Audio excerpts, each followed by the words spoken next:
Listo. Doctor, vamos a prender nuestras cámaras y vamos a dar inicio.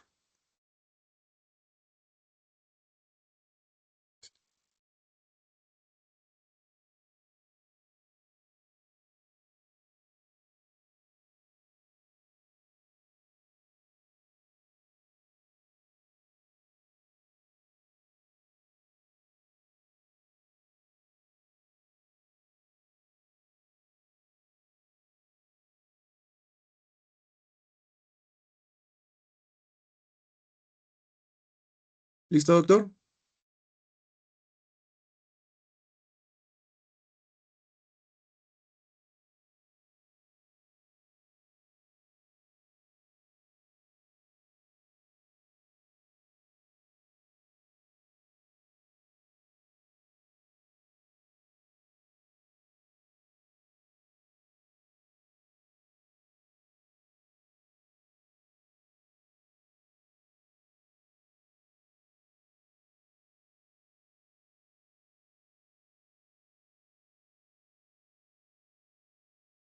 Muy buenos días, estimado auditorio. Esperemos que se encuentren muy bien el día de hoy. Hoy le damos la bienvenida a una nueva ponencia internacional en nuestro seminario de divulgación e investigación, Ideas en Movimiento, encrucijada donde convergen filosofía, ciencia, enseñanza y conservación. El día de hoy estamos muy honrados de tener con nosotros la presencia del doctor Sebastián Arenas, adscrito en el Instituto de Investigación en Cáncer y Envejecimiento IRCAN, por sus siglas en inglés, de la Universidad Côte d'Azur en Suecia. Estimado auditorio, hoy nos sentimos muy honrados de recibir al doctor que se encuentra por compartirnos su conferencia titulada Identificación de la base genética de la adaptación local en poblaciones naturales de Posilopora spp. Doctor, muchas gracias por estar con nosotros y cuando esté listo, por favor, puede iniciar su ponencia. Estamos aquí vigilando las redes sociales, vigilando también los comentarios y las preguntas del público que a lo largo de su ponencia puedan surgir para al final poder compartírselas y que nos pueda hacer el favor de contestarlas y compartir su conocimiento. Le damos el espacio, doctor, de 1 hora aproximadamente, no hay problema si termina antes y el micrófono es suyo. Muchas gracias por Bien, estar aquí. muchas gracias a ustedes. Pues bueno, sí, como les decían, en el día de hoy voy a hablar sobre una de las investigaciones más bonitas que he podido desarrollar dentro de mi vida profesional. Ya como lo decían, mi nombre es Sebastián Arenas Jiménez. Solamente para hablar un par de detallitos sobre mí. Eh, yo soy colombiano. Hice mi carrera en Colombia, estudié biología. Luego de terminar mi carrera, me fui a vivir a México. Estuve viviendo en México alrededor de unos 6 o 7 años, no recuerdo muy bien. Allí hice mi maestría estudiando los cactus de Sonora, estudiando la filogeografía de un cactus columnar de Sonora. Y luego, luego regresé a Colombia, pero estando en Colombia decidí también regresar nuevamente a México para hacer mi doctorado. Hice el doctorado en el Instituto de Ecología de la UNAM, un lugar muy bonito, y estudié los avíes religiosos. Hice un proyecto que se titulaba La predicción genómica y la variación fenotípica de avíes religiosa.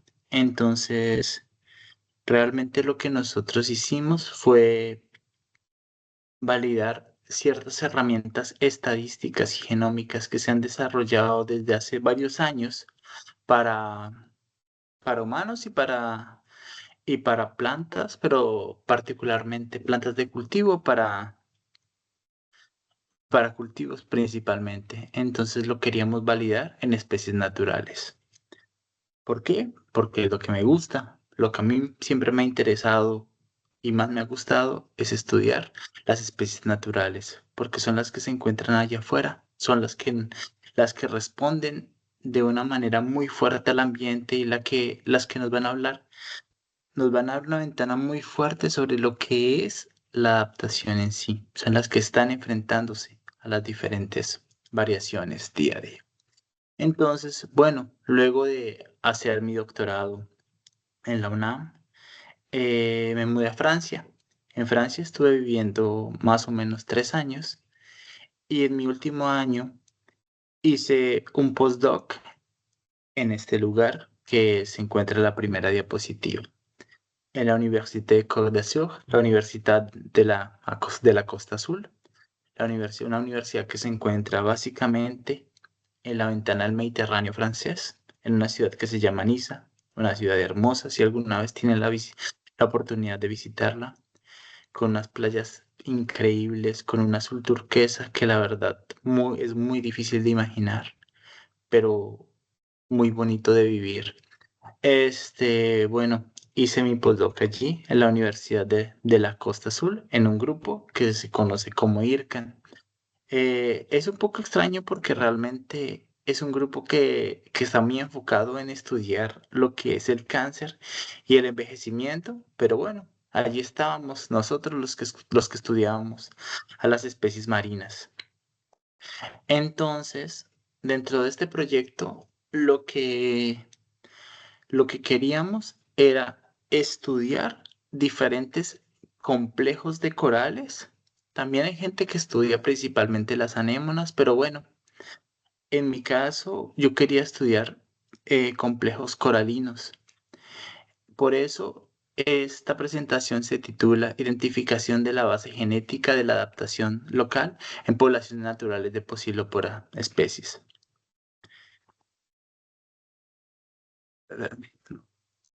Ok. Entonces, realmente como muchos de ustedes ya lo deben saber, los corales, bueno, además de ser muy bonitos y además de ser, ¿cómo decirlo?, es un target fundamental para los tiempos vacacionales, porque a la gente le gusta mucho hacer diving, a la gente le gusta ir a bucear y ver a los corales. Esto realmente son más que eso. Realmente en ellos se encuentra una gran parte de la biodiversidad. Ellos determinan en gran manera la productividad de muchos mares, de mucha agua salina, pero también sirven de refugio para muchísimas especies. Es por eso que mucha gente va a pescar donde hay muchos corales. De igual manera, los arrecifes de coral representan la tercera parte de las especies marinas. Pero ¿qué pasa? De acuerdo a las diferentes proyecciones y a los diferentes pronósticos que se han hecho, las especies de corales son unas de las que son más impactadas por el cambio climático global. Día a día se están perdiendo arrecifes de coral, día a día a causa de un efecto que se llama el bleaching, en español sería emblanquecimiento. Las especies se van perdiendo. ¿Y qué pasa? Sabemos que los corales viven haciendo formando un holobionte, es decir, que dentro del mismo organismo, que el organismo obviamente es un animal, se encuentran diferentes algas y a causa de este cambio climático, del aumento de la temperatura, las algas están saliendo del coral, lo que hace que el coral muera, básicamente así. Debido a eso, se han empezado a hacer un montón de investigaciones para tratar de comprender de qué manera los corales tienen la oportunidad y de qué manera los corales podrían llegar a responder, porque este cambio climático implica muchísimas cosas, no es que simplemente la temperatura aumenta. Entonces, un montón de gente, que tal vez algunos de ustedes han escuchado, han formado lo que se llama las expediciones de Tara. Las expediciones de Tara conllevan muchas cosas. Conlleva, obviamente, expediciones, es decir, recorridos en diferentes lugares, principalmente océanos. Y lo que hacen es ir muestreando a través de diferentes islas y a través de diferentes colonias dentro de las islas, eh, bueno, tomando corales, tomando peces, tomando algas también, porque quieren mirar si estos organismos se están adaptando al- a los, a los cambios, pero también quieren ver de qué manera ellos están respondiendo. ¿Por qué? Porque dentro de los corales hay la oportunidad de hacer reforestación de corales, es decir, es posible hacer restauración de ecosistemas marinos, algo que también es muy interesante. Pero de igual manera es importante identificar cuáles son las poblaciones que son más susceptibles y las poblaciones que tienen mayor riesgo de perderse debido a este cambio climático. Por lo tanto, un montón de gente forma lo que se llama tara. Esta gente se mete dentro de un bote y va a recorrer diferentes océanos tomando las muestras. En particular, yo trabajé con las muestras de Tara Pacífico, es decir, muestras que fueron tomadas en el Pacífico, como su nombre lo dice. Y ellos tomaron diferentes tipos de muestras, así como lo estoy diciendo. Ellos evaluaron y están evaluando diferentes tipos de cosas utilizando estas muestras. Aquí les muestro más o menos el recorrido que hizo Tara. No sé si se ve el puntero. Básicamente, Tara, mis muestras conllevan solamente la parte del Pacífico. Ellos también recorrieron esta parte, pero yo no tengo estas muestras. Ok. Entonces, básicamente la idea era identificar, eh, identificar al organismos que pertenecieran al grupo de Posilópora. ¿Qué pasa con los corales? Cuando tú evalúas muchos corales, la morfología es muy mala para hacer taxonomía. Por ende, hacer genómica o utilizar datos genéticos es una excelente herramienta para poder identificar o para poder delimitar las diferentes especies.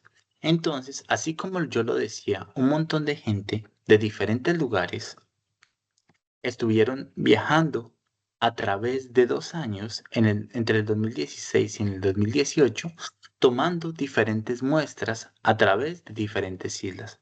Básicamente fueron 32. Y tomaron diferentes tipos de muestras de acuerdo a la pregunta, de acuerdo al investigador, de acuerdo a lo que se quisiera hacer. Ahora, ellos llegaban con el bote a la isla, luego sacaban estas pequeñas lanchitas y lugar por lugar, en las diferentes islas, es decir, las colonias, ellos empezaban a buscar las especies, a buscar las diferentes especies y allí tomaban las muestras genómicas, aunque también hicieron fenotipificación in situ, cosa que, pues, básicamente se describe a través del tiempo que implicó para ellos estos 2 años y básicamente así fue como tomaron las muestras. Algunas muestras fueron procesadas en el mismo bote.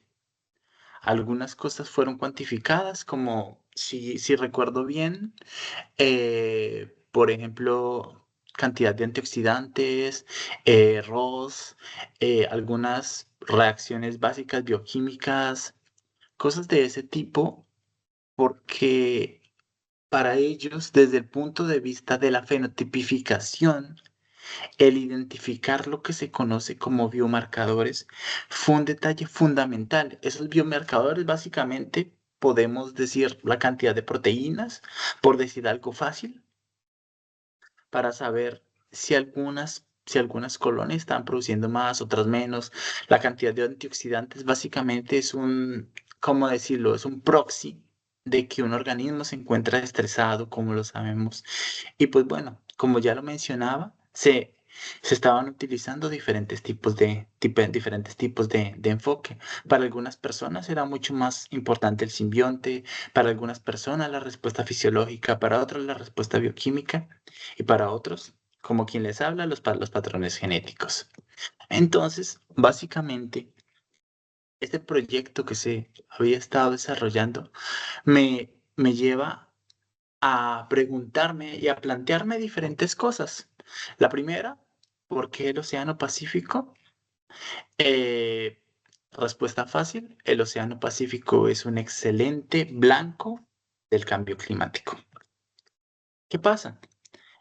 El área superficial, la temperatura superficial del agua, la temperatura superficial del océano, ha aumentado mucho de temperatura, ha incrementado mucho en los últimos años, lo cual ha conllevado a que se pierdan gran cantidad de arrecifes de coral. Esa puede ser una respuesta. Una segunda respuesta y algo más importante es que la mayor cantidad y concentración de arrecifes coralinos del mundo se encuentran en el Océano Pacífico, en lo que se conoce como el Triángulo Coralino. Por eso es que muchísima gente de todo el mundo va a bucear a esta parte, lo que está arriba de Australia. Entonces, la temperatura del Océano Pacífico está aumentando y seguirá aumentando de acuerdo a los pronósticos. La mayor cantidad de corales se encuentran allí. Básicamente, eso me lleva a hacerme algunas preguntas, pero también algunas hipótesis. ¿De qué manera estos corales pueden estar respondiendo al aumento en la capa superficial del mar? ¿De qué manera ellos pueden tomar una respuesta resiliente si es que la están tomando? Porque también puede ser que no, siempre puede haber neutralidad. Eh, ¿De qué manera están enfrentando estos cambios? Y pues como lo muestro aquí, es posible también identificar el potencial adaptativo de los corales y asimismo resaltar ciertos SNPs o marcadores genéticos que nos estén evidenciando una respuesta marcada a la temperatura superficial del mar. Básicamente, esa es la gran pregunta. Por ende, voy a hablarles un poco sobre los materiales y métodos que estuvimos manejando.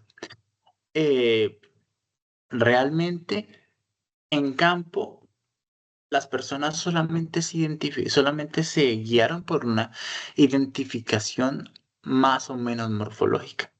Como les digo, realmente cuando hablamos de Posilópora, estamos hablando de un complejo de especies, un complejo que es muy difícil de delimitar y un complejo que es muy difícil de identificar a simple vista. ¿Por qué? Porque existe demasiada variación fenotípica desde el punto de vista de los colores, pero también desde el punto de vista de las formas. Por ende, básicamente agarraban aquello que pareciera Posilópora y pues bueno, agarraban el pedazo y lo metían, lo ponían a conservar. Ok, entonces este trabajo, como ya les decía, se identificó, se realizó en 32 islas diferentes, distribuidas a través del Océano Pacífico.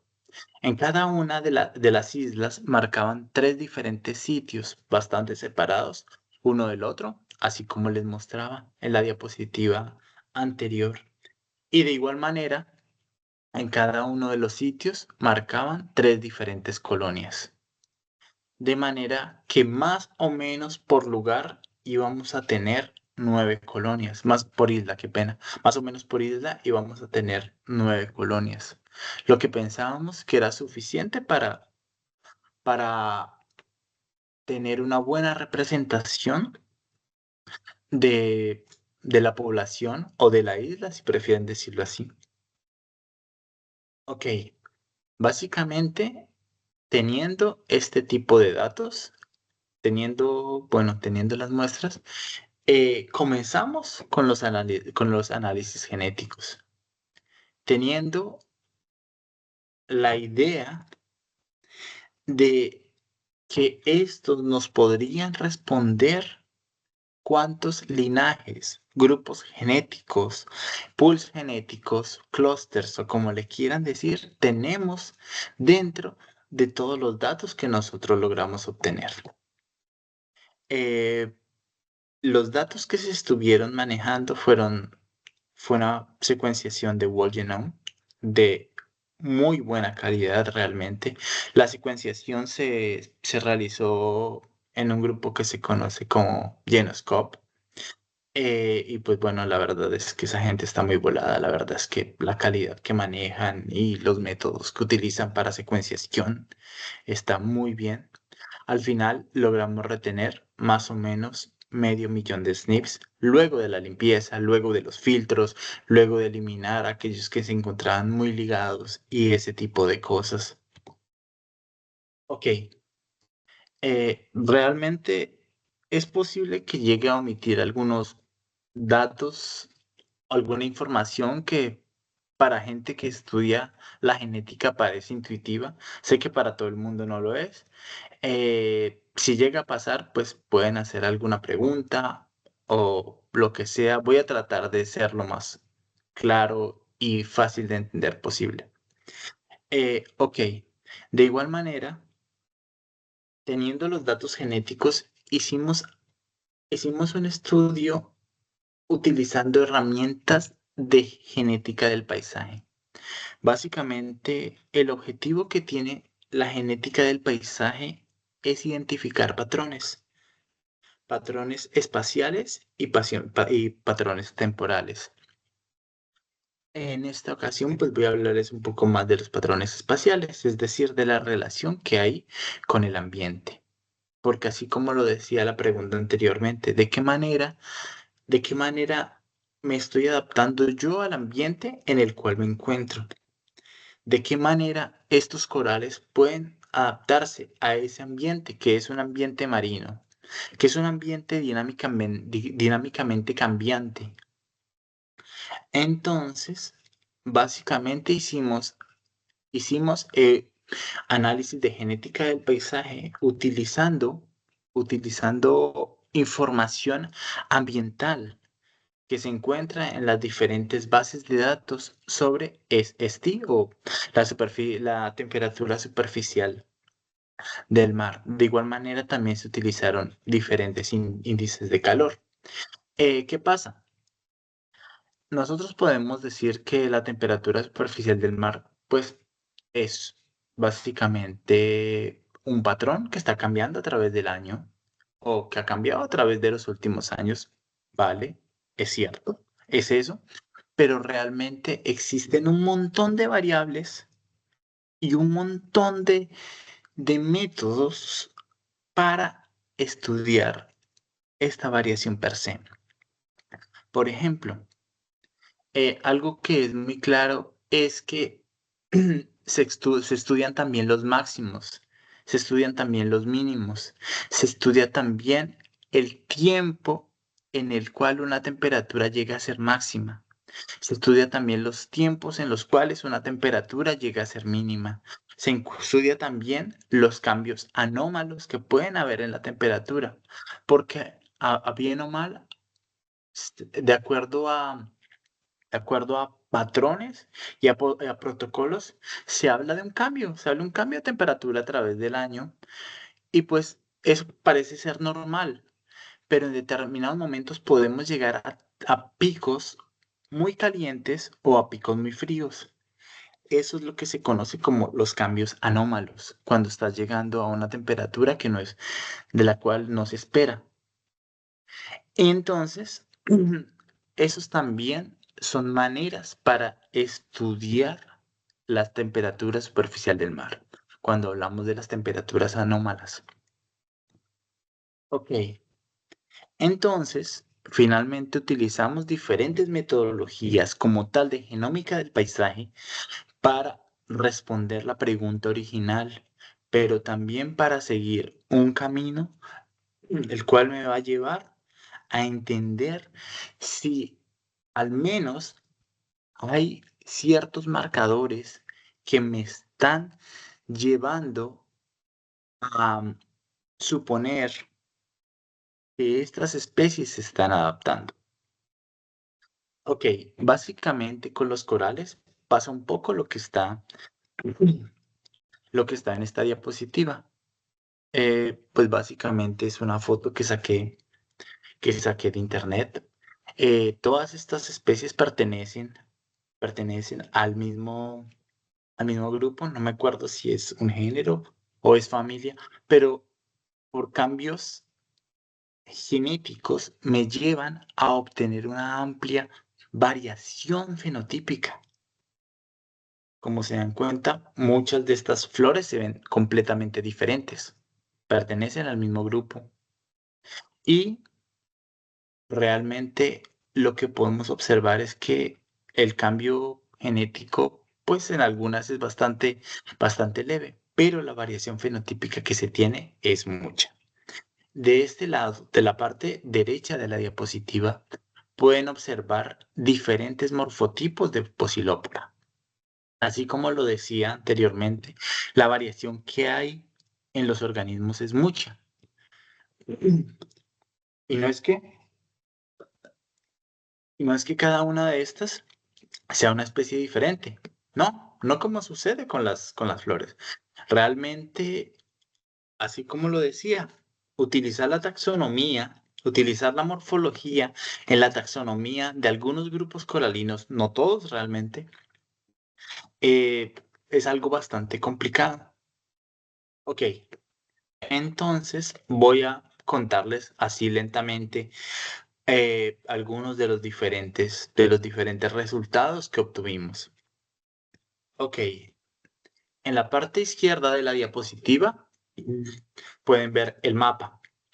En la parte trasera del mapa, lo que hay es el, el promedio del SST, de la temperatura superficial del mar, pero de los últimos 20 años. Realmente nosotros utilizamos información ambiental, pero una información más o menos histórica. Utilizamos 20 años. Pudo haber sido más, ¿ok? Realmente fue un número un poco arbitrario, pero sí es suficiente para obtener algunas generaciones. Porque pensábamos que utilizar esta información que tuviera más tiempo me podría dar una respuesta adaptativa un poco más clara. Ok, entonces, esta imagen que tenemos atrás básicamente nos muestra los cambios en la temperatura superficial marina a través del ámbito de distribución. Hacia ciertos puntos, particularmente donde se encuentra la línea ecuatorial, la temperatura es mayor que hacia los polos, cosa que es bastante esperable, ¿no? Los polos son más fríos, básicamente cuando vamos hacia el Pacífico hace más calor, ok, pero eso también está afectando a los organismos coralinos.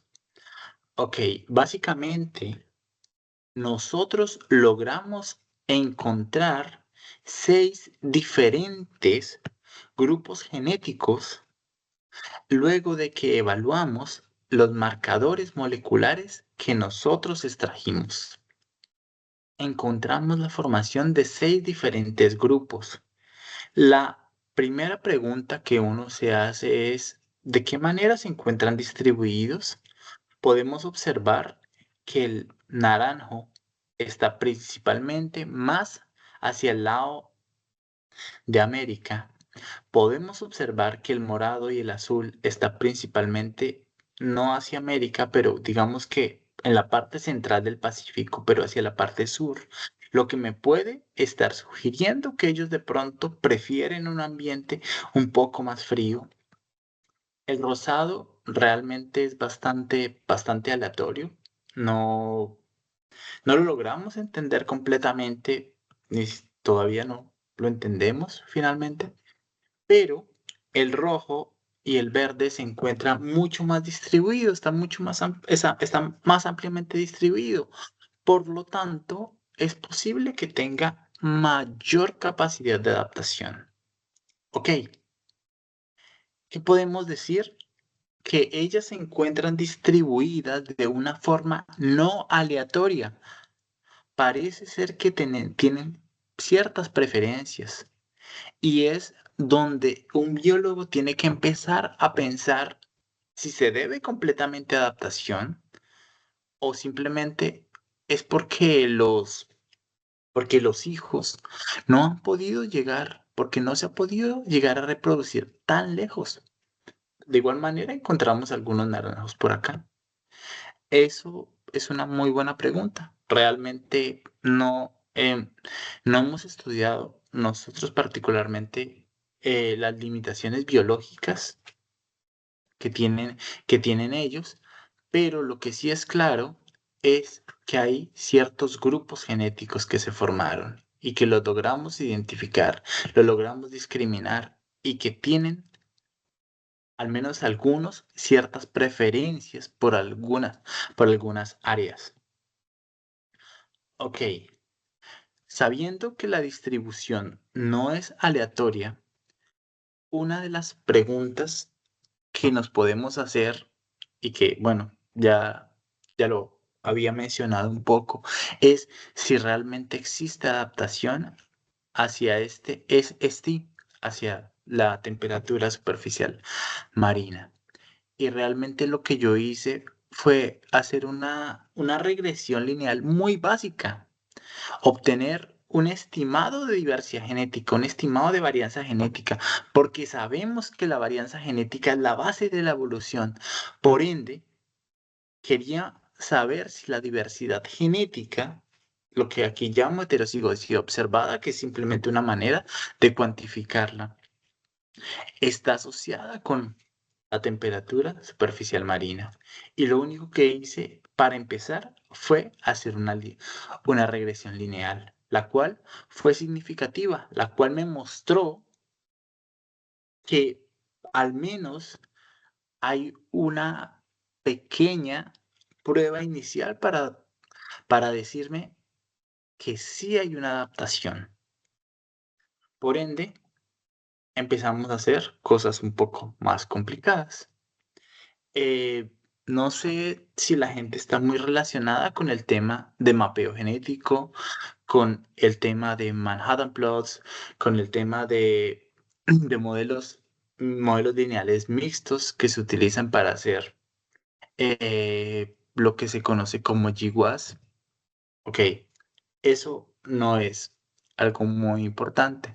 Realmente, hablando en sentido un poco burdo, eh, para hacer asociaciones genéticas, lo que se hace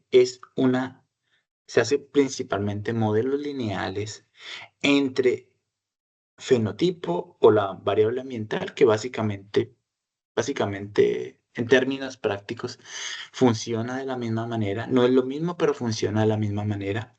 Funciona más o menos con modelos lineales y lo que se hace es una regresión lineal, marcador por marcador, contra tu fenotipo o contra tu variable ambiental para buscar si hay una asociación, para mirar una, mm,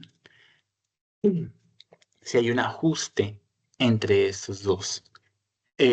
Realmente hay diferentes tipos de herramientas que me dicen esto. Hay una infinidad de softwares, hay una infinidad de piquetes de R, hay muchísimas cosas.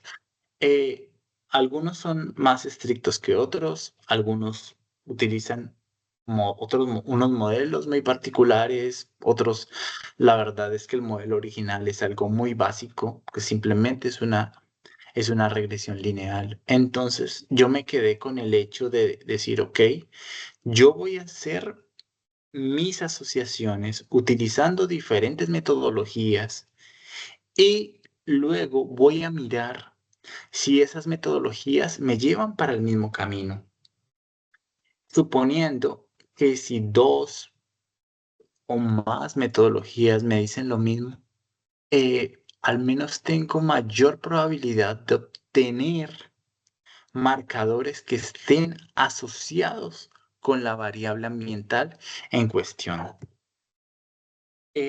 Realmente voy a contarles que los análisis los hice más o menos con entre 30 y 40 variables ambientales. Eliminé algunas variables ambientales que se encontraban correlacionadas, por supuesto. Muchas veces puedes encontrar variables de tu interés que están asociadas fuertemente y pues desde un punto de vista estadístico, lo mejor que tú puedes hacer es quedarte con una, porque a la larga se convertiría en un ruido, porque es posible que la misma variable ambiental te esté mostrando la misma señal, dos diferentes variables ambientales te estén mostrando la misma señal y eso realmente no es estadísticamente correcto. Entonces, pues bueno, se eliminaron algunas variables que estuvieran muy correlacionadas. También para esta figura que les presento, no puse las variables que no tuvieron asociaciones. Me quedé solamente con las que tenían asociaciones, pero asociaciones como asociaciones que estuvieran presentes en dos o en tres métodos. Aquellas asociaciones que estuvieran en un solo método, la verdad fue que las eliminé, simplemente con el argumento de decir que dos, dos métodos, si dos o más métodos me dicen lo mismo, pues les voy a creer más. Es algo más robusto. Eh, y bueno, utilicé tres diferentes métodos: Sambada, RDA o RDA y el FMM. Entonces, básicamente obtuve diferentes respuestas para diferentes variables. Entonces, aquí se puede observar que para algunas pocas variables se obtuvieron muchos marcadores. Wow, qué pena, aquí no alcanza a salir no me he dado cuenta que no salían los números, los números de frecuencia. Pero bueno, independientemente de que no esté el número, lo que sí puedo decir es que las variables más grandes obtuvieron más candidatos, obtuvieron más asociaciones. La variable que más obtuvo fue SST Anomaly Frequency Max Day, como la mayor cantidad de días cuando la temperatura fue anómala. También se observa que la anomalía en el mismo es la anomalía promedio, es decir, esos días en que esa temperatura estaba fuera de lo normal, también me generó muchos candidatos, me generó muchas asociaciones, y esta que se encuentra aquí, que básicamente lo que observamos es cuando la temperatura superficial del mar fue máxima. Es decir, cuando estaba en extremos de temperatura, también parece que está forzando los procesos adaptativos. Al menos parece. Es muy interesante otro detalle cuando analizas este tipo de gráficos, que muchas veces los mismos marcadores se encuentran para diferentes variables. Esto quiere decir que también hay una mayor posibilidad de que esta sea una asociación real, de que sean definitivamente genes que están asociados con la adaptación, porque son genes que están respondiendo a diferentes variables que, pues bueno, realmente ese es uno de los argumentos cuando estudias este tipo de cosas. Si el mismo gen o el mismo pool de genes me está respondiendo para diferentes variables, es mucho más probable que no sea una asociación aleatoria, es más probable que no sea un falso positivo. Entonces, así como los mencionaba, parece ser que muchos genes candidatos están asociados con el ambiente, en particular con las anomalías y con los valores máximos de ST. Es algo muy interesante porque parece ser que el hecho de que el mar esté teniendo temperaturas anómalas y la cantidad de tiempo que las está tomando está afectando a nuestros corales. Ok, Como yo les decía anteriormente, comenzamos con 500.000 de marcadores. Y luego de hacer estos análisis de mapeo genético, me quedé con 1.678, menos del 1%. Pero fueron marcadores que fueron seleccionados de una manera, de una manera en la cual se utilizaron criterios estadísticos, para algunas personas criterios estadísticos fuertes. Eh, pero, ¿qué quiero saber yo? Quiero saber yo si esos genes o esos marcadores, qué pena, esos marcadores o regiones genómicas, también puede ser un marcador, que encontré, me pueden dar la misma información que me daba todo el pool genético. Para eso hice un análisis de redundancia. En el análisis de redundancia, tú quieres explicar una matriz utilizando otra. Y básicamente lo que hicimos fue tratar de explicar la variación dentro de nuestros genotipos, dentro de nuestros marcadores, utilizando la variación ambiental que ya teníamos. Es decir, esperando que el ambiente afecte al genotipo. Ok, ¿y qué se puede observar? Aquí se hizo un análisis utilizando solamente esos que se lograron obtener, esos 1.678 que logramos obtener. Y pueden observar que la separación de especies es más o menos estable, así como se veía en todo el pool genético. Vemos que, bueno, debía haberlo dicho antes, pero lo voy a decir ahora. Tenemos básicamente 5 especies que se separaron y una sexta de la cual no estamos completamente claros. Eh, una se llama efusa, que es una de las que estaba en el sur, Posilopora efusa. También está Posilopora grandis, que es la americana. Posilopora menandrina, que es una de las que estaban ampliamente distribuidas. Siguen teniendo los mismos colores. Tuainensis, que también es una de las que estaba en el sur. Y verrucosa, que es la otra que estaba ampliamente distribuida.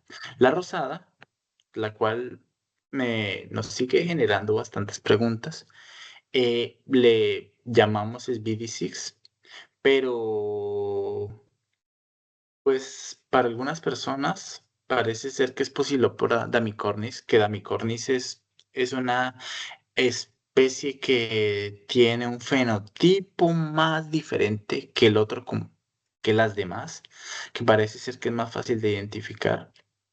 Pero bueno, ¿qué pasa? Parece ser que utilizando este pequeño subset de especies, logramos discriminar de una manera similar las especies que ya habíamos identificado utilizando el 500.000 de marcadores. Tenemos 2 especies que se encuentran en el sur, que son Tuainensis y efusa. Tenemos una especie completamente americana que no le gusta mezclarse con las demás, que es Posilopora grandis.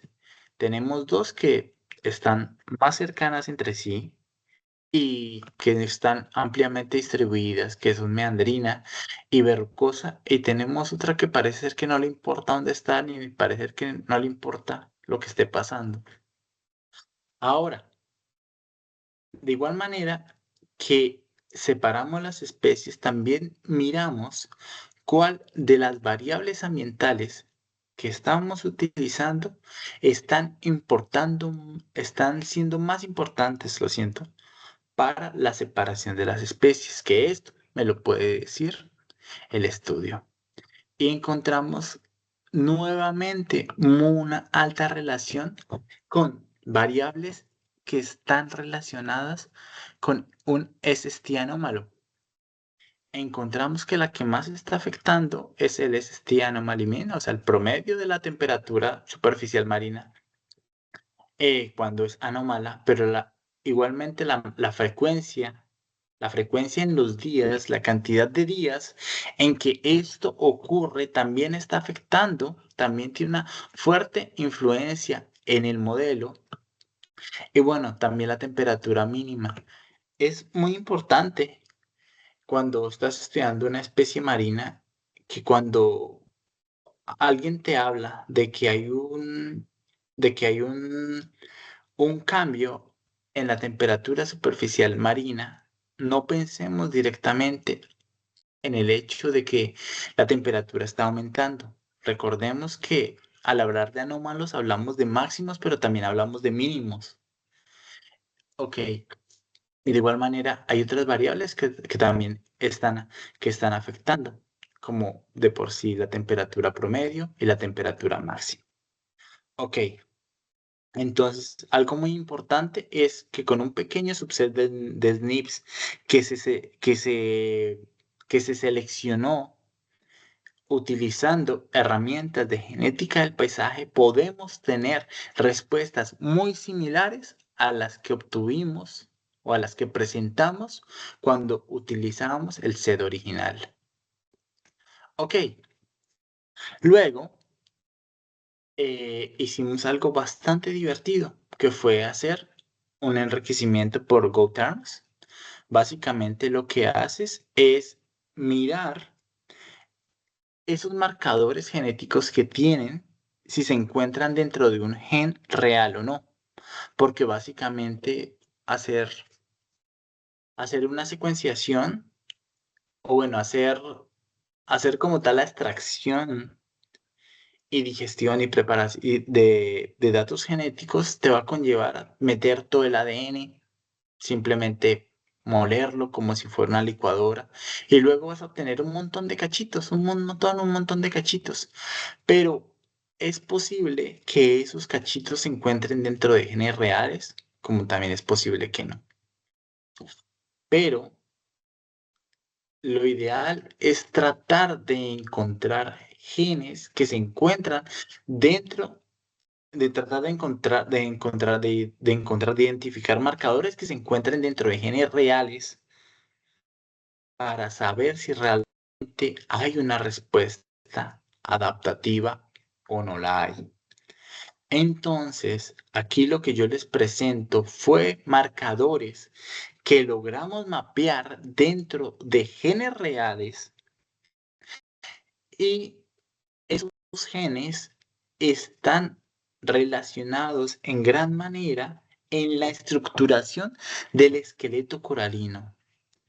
¿Qué les puedo decir? Algunos genes están relacionados con la formación y solidificación del esqueleto coralino. Y de igual manera hay otros que están muy relacionados con la resistencia al estrés. Como lo mencionaba anteriormente, la parte de la superóxido dismutasa, la parte de los cuerpos reactivos de oxígeno, es muy importante porque realmente es un cuantificador de, de un estrés oxidativo. De igual manera, muchos genes estuvieron relacionados con intercambiadores, con respuestas membranales bastante fuertes. Muchos genes estuvieron relacionados con, como ya les decía, formación del esqueleto coralino. Y eso fue algo muy interesante porque parece ser que estos genes sí están respondiendo de una forma adaptativa y fueron genes que se identificaron para estas variables que están relacionadas con el tener una temperatura superficial marina anómala. Ahora, quizás una de las partes que se me hizo más divertida y más interesante. Se identificaron los genes, se identificaron los marcadores. Recordemos por nuestra genética general que un marcador molecular puede tener diferentes modalidades, diferentes opciones. Eso depende realmente de la ploidía del organismo. Como estamos hablando de un organismo como Posilopora, un organismo que es diploide, esto quiere decir que cada uno de los marcadores moleculares tiene tres diferentes opciones: homocigoto, heterocigoto y homocigoto alternativo. Ahora, lo ideal o lo que tú esperas es observar esto.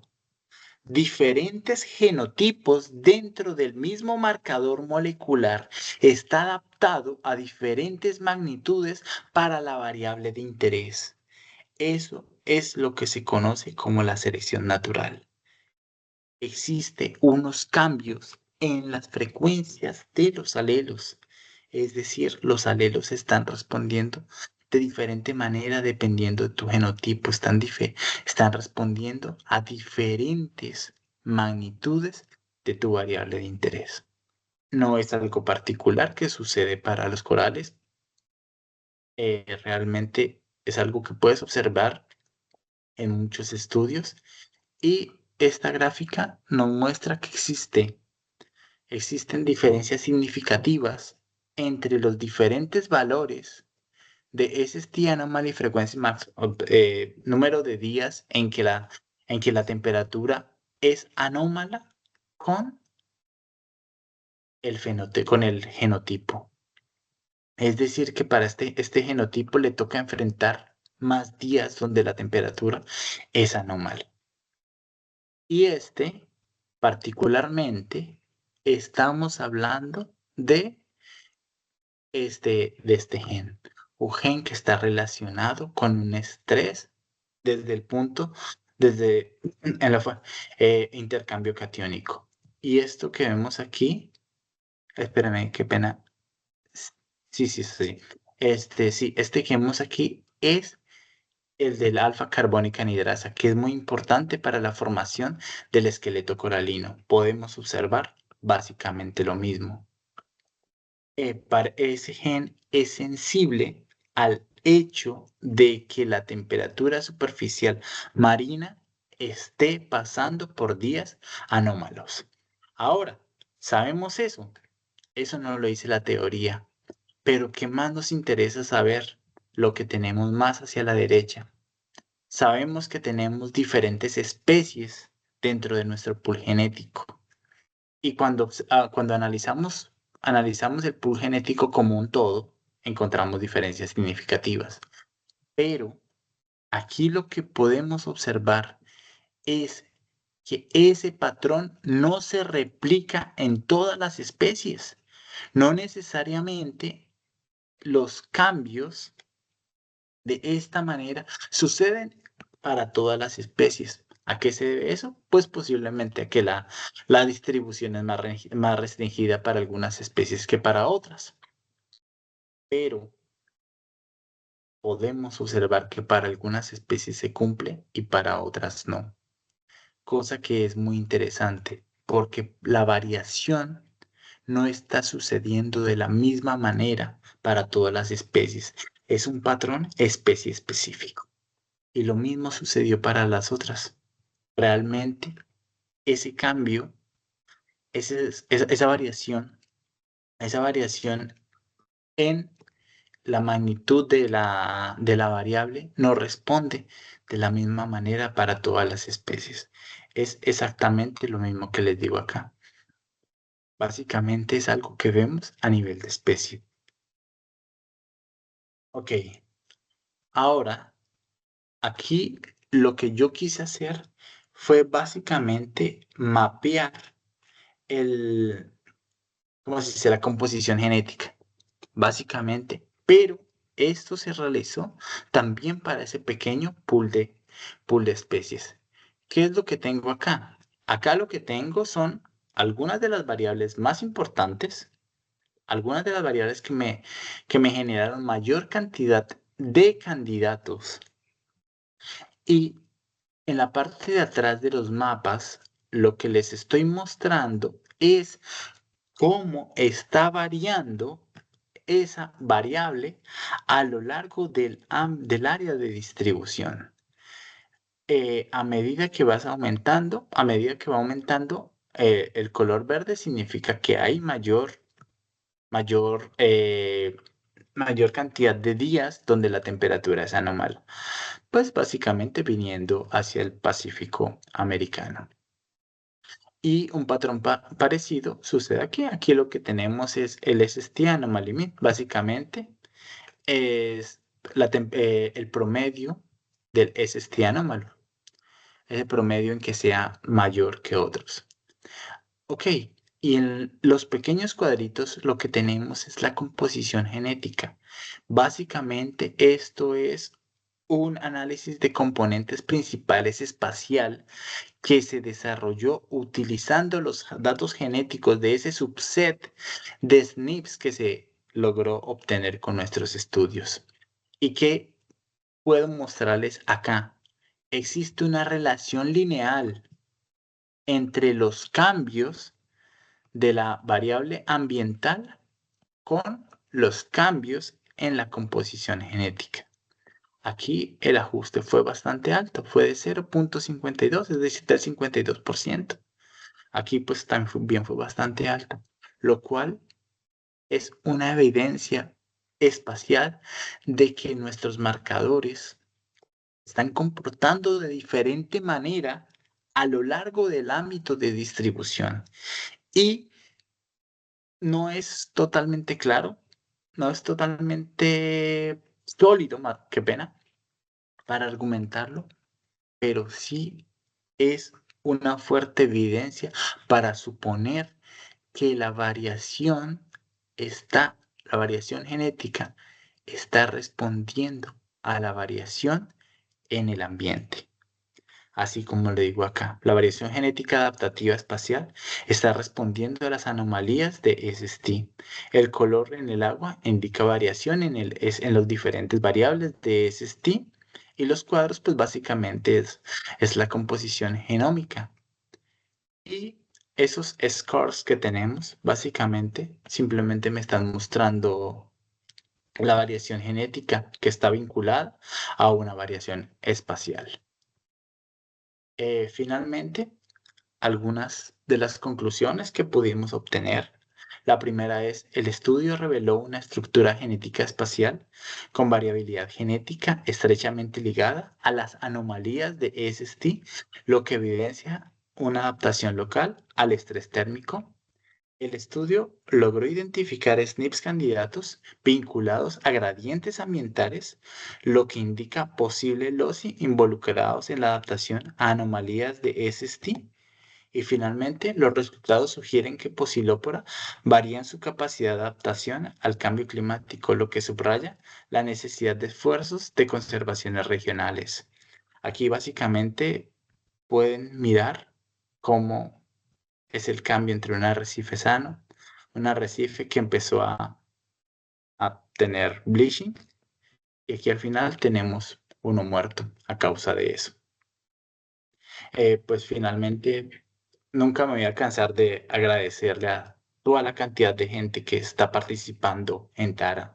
Realmente es un proyecto hermoso en el cual hay muchísima gente que está involucrada, en el cual puedes observar que que se está tratando de hacer algo para no perder gran cantidad de especies a causa de nosotros mismos, ¿no? A causa del efecto humano.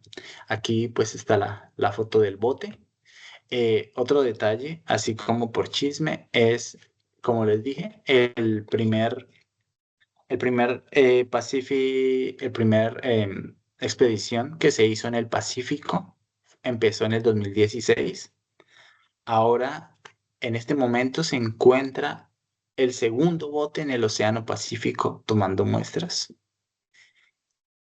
Y pues sí, muchísimas gracias. Realmente esta gente que está en ese bote ha logrado conectar de una forma muy hermosa con las comunidades, ha logrado eh, involucrar a un montón de países y a un montón de gente dentro de un proyecto que la verdad, años luz vale la pena y que sigue valiendo la pena sigue desarrollarlo porque la biodiversidad marina es algo increíble y es algo muy bonito.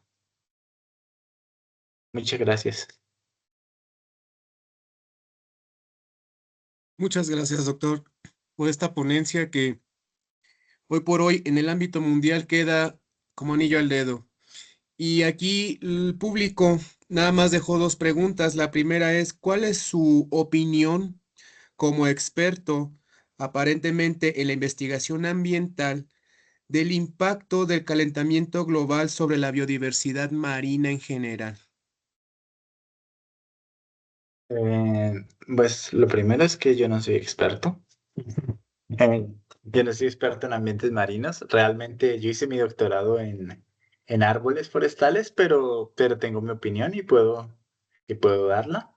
Eh, básicamente la cantidad de especies que se están perdiendo es mucha. Eh, la, la tel- Cada día tenemos una mayor frecuencia de días anómalos, lo cual conlleva que las especies tengan que buscar cómo responder. Eh, Básicamente yo creo que se están perdiendo especies. Hay muchas que se van a intentar adaptar. Bueno, se están adaptando permanentemente, pero muchas no lo van a lograr. Muchas no lo van a lograr porque la temperatura que está aumentando es un drive metabólico muy fuerte y eso conlleva a, a que, como en el caso de los corales, las, eh, las algas, por ejemplo, ya están empezando a salirse del holobionte a causa del aumento de la temperatura. La muerte de los corales lleva a que también mueran muchas especies que dependen de los corales como peces.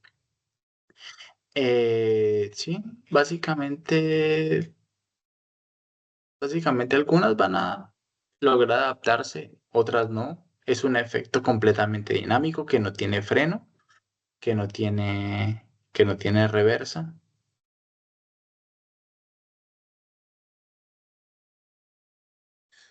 Gracias, doctor. Y la última pregunta de otra panelista que estuvo en en la sesión es si este tipo de estudios basados en la ciencia podrían ya terminar de corroborar, sustentar y comprobar que la extinción que estamos viviendo actualmente es ocasionada directamente por la actividad humana y no un fenómeno natural, como expertos han dicho en diversos paneles a nivel del mundo. ¿Cuál es su opinión, doctor? Serían todas las preguntas. Eh, Esa es una muy buena pregunta. Es una muy buena pregunta porque la extinción realmente sí es algo, también es algo natural. Eh, pero de que algunas especies están más impactadas que otras, eso es claro. El impacto que se ve en organismos como los ecosistemas, en organismos como los corales, no es el mismo que se vean en otro tipo de organismos que tengan mayor capacidad de responder.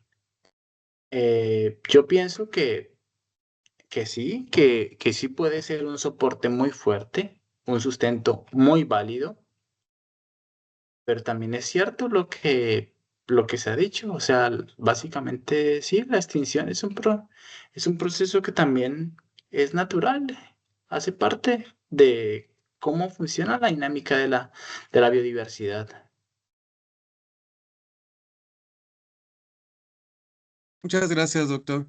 Pues este tipo de estudios es indiscutiblemente indispensables hoy en día, porque bueno, si las leyes ambientales las hacen políticos que no tienen conocimiento del verdadero impacto ambiental que el progreso humano está haciendo en los ecosistemas, y ellos nada más se quedaron con estos conceptos de primaria de que la tierra es renovable y el ciclo del agua es renovable, pues es renovable bajo ciertas condiciones, ¿no?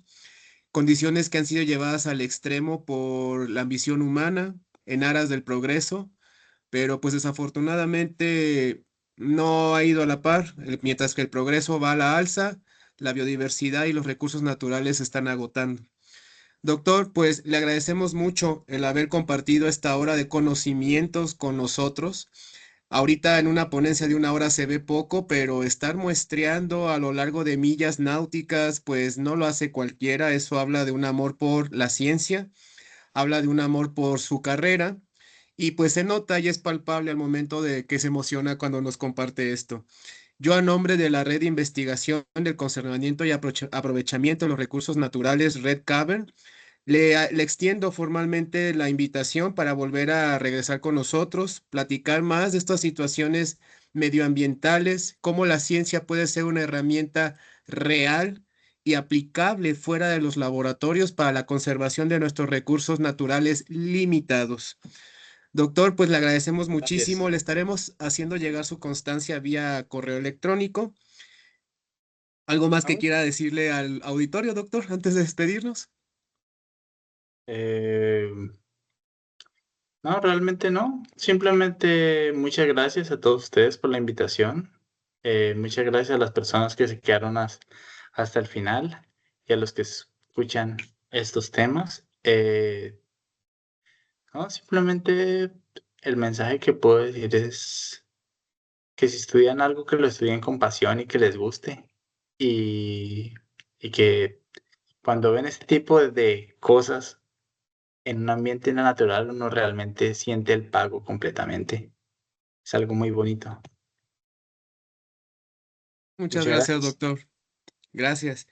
Y chicos, auditorio, chicas, todos los que nos están sintonizando, recuerden lo que decía la antropóloga y científica Jane Goddard. No importa lo que hagas ni dónde lo hagas, no hay esfuerzo pequeño para resguardar nuestros recursos naturales. Nos vemos en nuestra siguiente emisión de Ideas en Movimiento, encrucijada donde convergen filosofía, ciencia, enseñanza y conservación, y los invitamos a estar atentos a nuestras redes sociales en donde anunciaremos nuestras próximas ponencias y actividades. Hasta la próxima y cuídense mucho.